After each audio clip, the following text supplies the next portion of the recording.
ہر چیز بالکل بالکل جیسے آنکھوں کے آگے صرف وہی ہے اور کچھ بھی نہیں, کوئی سینسیشن نہیں, کوئی ایموشنز نہیں, کوئی فیلنگز نہیں. میں دے دی. اب اس کے بعد انہوں نے وہ پھر کہنے لگی اچھا تم لوگ گھر میں کوئی کیش بھی رکھتے ہو, ضرورت تو پڑے گی. کہنے لگی ہم کیش نہیں رکھتے. بھابھی کہنے لگی میرا پارلر ہے اور میں بیٹی ٹیوشن کرتی ہے تو اتنا کیش ہمارے پاس ہوتا نہیں. کتنا ہوگا تقریباً؟ تو کہنے لگی اس دراز میں دیکھو. اس نے اسی دراز کی طرف اشارہ کیا الماری کی. جی ہاں, اور اس میں سے 8-10 ہزار کیش نکلا.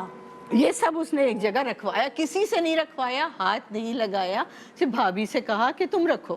اس کے بعد کہنی جا نماز ہے گھر میں, اللہ کے گھر جاؤ گی, جا نماز ہے کوئی بہت اچھی. تو بھابھی کہنی ایک نئی جا نماز تو ہے میرے پاس, عمرے سے اس کو گفٹ ملا تھا. تو وہ کہنی وہ نئی جا نماز لے کے آ گئی. جا نماز لائی تو ان صاحبہ نے کیا کیا, وہ سارا سونا اور وہ شمیم بھابھی کے ہاتھ سے, اس نے اپنا ہاتھ نہیں لگایا, بیٹا اس میں رکھو, جانماز میں رکھو سب چیزیں, اس نے رکھ دی. اچھا اب تو چور اچکوں کا آج کل بہت ڈر ہے بیٹا, ایسا نہ ہو کہ تمہارے محلے میں کوئی آ جائے, تم کہیں گئی بھی ہو پارلر میں ہو, کوئی لے جائے. یہ تو تمہاری زیادہ راہ ہے, اب تمہیں اللہ کے گھر جانا ہے, وہاں پہ تمہیں سارے احکامات بجا لانے ہیں, تو کیا کرو گی؟ تو کہنے لگی اچھا ایسا کرو تمہارے پاس کوئی ہینڈ کیری ہے جس میں تالا ہو, وہ لے کے آؤ. شمیم بھابھی اسی طرح اٹھی, میں ان کے پاؤں کے موشنز دیکھ رہی تھی, اس طرح اٹھی, آہستہ آہستہ چلتی ہوئی گئی اور کسی کمرے سے وہ ہینڈ کیری بھی لے آئی, اس میں تالا اور چابی بھی لگا ہوا تھا.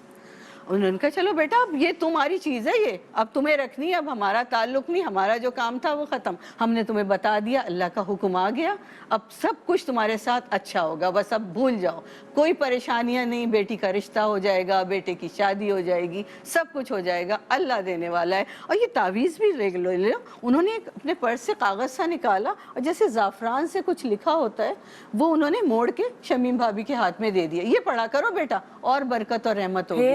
بس پھر اس کے بعد انہوں نے شمیم بھابھی کے ہاتھ سے وہ چیزیں جانماز سے نکال کے ہینڈ کیری میں رکھوا دی.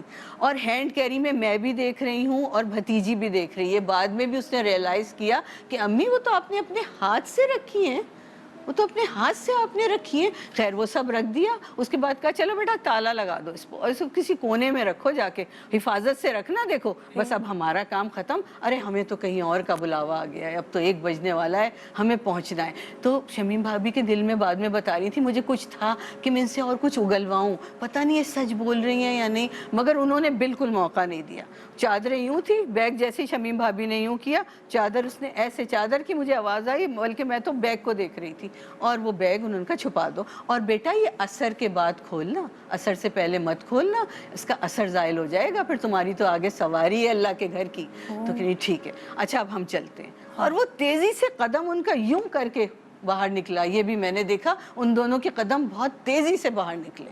اب شمیم بھابھی اور میرے دل میں تو بہت کھٹک تھی, ہم لوگ پریشان ایک دوسرے کو دیکھے. تھوڑی دیر میں بیٹی کو دیکھا تو بیٹی کے سر پہ وہ ایسے ہاتھ رکھ کے گئی تھی بھتیجی کے, بھتیجی کا ماتھا پیچھے کی طرف ہونے لگا اور آنکھیں باہر کو نکلنے لگی.